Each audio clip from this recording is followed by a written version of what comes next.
Is the M1 Abrams tank going to turn the tide of battle in the Ukraine war? No, I'm afraid it's not. Look, I hate to be the bearer of bad news, and a lot of the things I have to say on this channel are illuminating things that you're hearing in the public's realm, and what you're hearing is not accurate. And that's one of the things we're going to talk about here specifically in this episode, is that there was an article in Reuters just this morning that talked about how happy the Ukraine side is to have these M1 Abrams. They've just recently, just within the last few days, been delivered, and now then they're actually in the hands of the units that are going to be fighting them, and there's the expectation that very soon they're going to be put into combat action. And in this article, actually, the chairman of the Joint Chiefs of Staff, General Mark Milley, said that these are going to make a difference. These tanks are going to make a difference. And that was the extent of his quote. But the question is, make a difference in what? And at what level, and what does he think is going to happen with this? And look, first of all, we just got to understand that there's only 31 of these things. And so even if they were exquisitely used and are fought over with the greatest of skill, which is going to be nearly impossible given the time that the Ukrainians have had on them, they're just not going to make a big difference over what's already on the battlefield. Look, Ukraine has had tanks. They've had, their own Soviet era tanks with various upgrades that have come over the years. They've had German Leopard tanks, British Challenger tanks, and some French AMX-10 tanks, which are slightly smaller caliber, but still more modern NATO kit. But these Abrams tanks have a reputation because they have had such success against Soviet armor, and especially the T-72, which is the backbone of the Russian armored force. And look, I've seen it up front and personal. I fought in Desert Storm in an armored cav squadron of M1A1 tanks. That was the first time the M1A1 was used in combat. And that's exactly the variant that we're giving to Ukraine right now. And I personally watched it just cut through the Iraqi tanks. And I saw in our particular squadron where we had, in my tank company, Eagle Troop, we actually had 9 tanks. And we didn't suffer any battle losses, and we don't even know for sure all the number of tanks we destroyed, but it was 30-40, so 30-40 to none in that engagement. And of course, that was the same experience they had throughout Desert Storm. And lots of people say, man, all you got to do is get that Abrams tank in there, and you're going to get the same result against the same kind of tank. And that's not going to happen. And let me tell you why.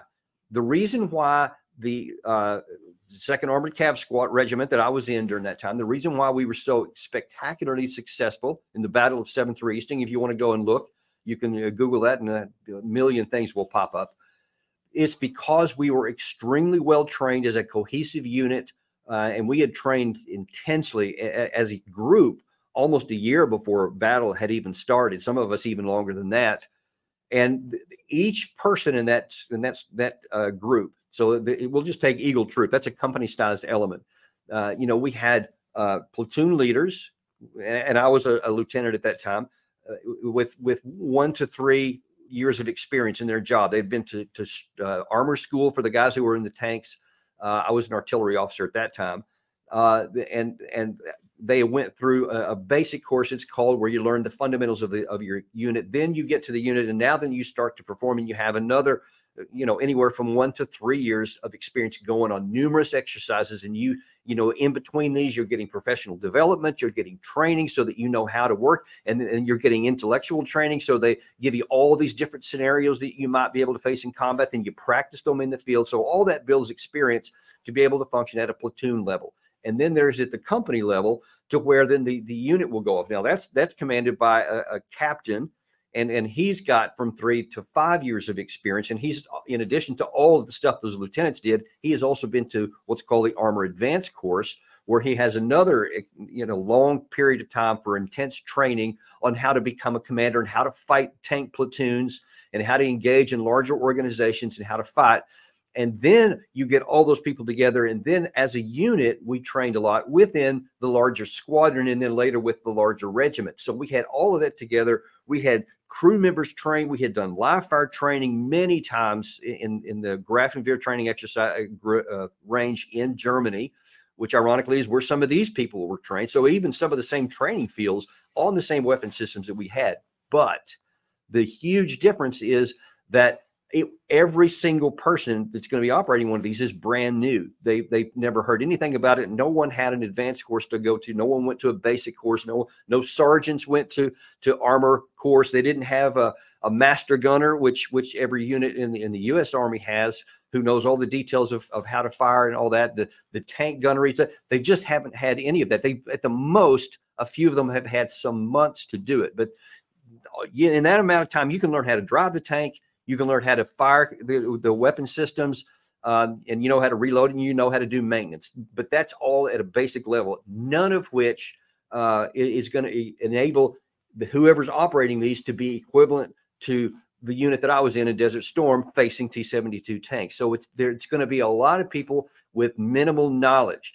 And as my common mantra on here is that wars are won with men, not machines, is never more true here, because the tank itself is not going to win the war. It's only in the hands of someone who's experienced and knows how to use it.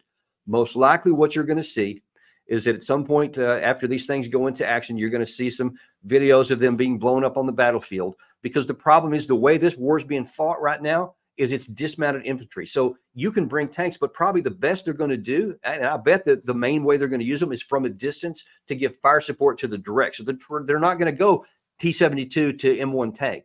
You're probably not going to see that at all.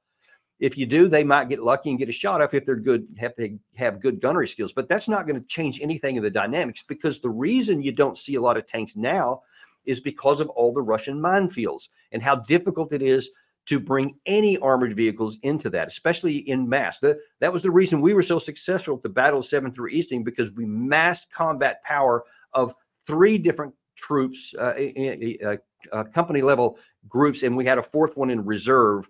And they had a massive number of tanks and Bradley fighting vehicles all fighting together in a combined arms operation with air cover, none of which Ukraine has. And so they have 1 battalion's worth, not 3 like we had in the regiment. And then we had 3 total squadrons fighting within that regiment, all bringing firepower to bear. And Ukraine doesn't have any of those advantages. So there is literally no chance that they're going to have a decisive impact, even in a tactical environment, because one battalion is just not enough to do anything. So unfortunately, I understand why General Milley wants to be positive and uplifting, but that's why I think it's more important to be truthful and to be honest, so that people know what is actually possible and what's not. These tanks are more survivable. They are really good in the hands of somebody who knows how to use them, but only in conjunction with a larger combined arms organization where everybody is experienced and they know what everybody else is doing, and you're really effective at working together. And the Ukraine simply doesn't have that, and there's no way they're going to get it in the time frame of this war. And I'm just sorry. That's just the fact of it. That's the truth. Thank you, and we'll see you on the next episode.